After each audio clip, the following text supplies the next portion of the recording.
في لحظات صغيرة في حياتنا ممكن تغير الدنيا حوالينا. لحظة انك تساعد اتنين متخاصمين انهم يتصالحوا، يمكن تبان بسيطة لكن جواها قوة اكبر من اي هدية او فلوس. فتعالوا نحكي الحكاية، وما تنساش اللايك والاشتراك في القناة. وزي ما انتوا عارفين ان احنا هنا في انتيكا بنحكي علشان نفهم نفسنا مش نحكم عليها. فيلا بينا نخش في الحلقة.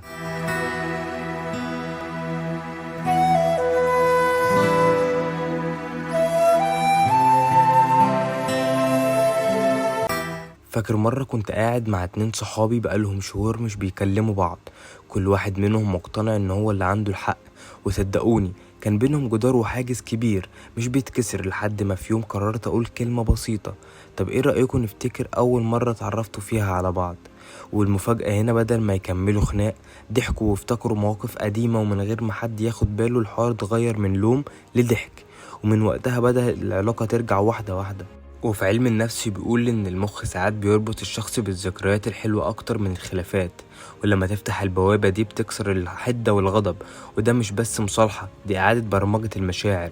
واجمل حاجة انك تكتشف ان خطوة صغيرة منك ممكن تعيد بناء جسر كامل، كأنك لميت شظايا وبقايا حاجة كانت اتكسرت. وطبعا مش كل مرة بتنجح الفكرة ديت، في ناس بتفضل متمسكة بجرحها، بس احيانا مجرد محاولة منك بتخليهم يحسوا انهم لسه مهمين، ودي في حد ذاتها قيمة. وفي الاخر مش محتاج تكون بطل خارق عشان تسيب اثر، يمكن ابسط شكل للعطاء انك تكون السبب ان اتنين يتكلموا تاني. ولو جربتها مرة هتكتشف انك مش بقيت بتساعدهم، انت كمان رجعت تتصالح مع نفسك. وبس كده، وهنا بنيجي لنهاية حلقتنا، واتمنى الحلقة تكون عجبتكم، والى اللقاء في الحلقة القادمة.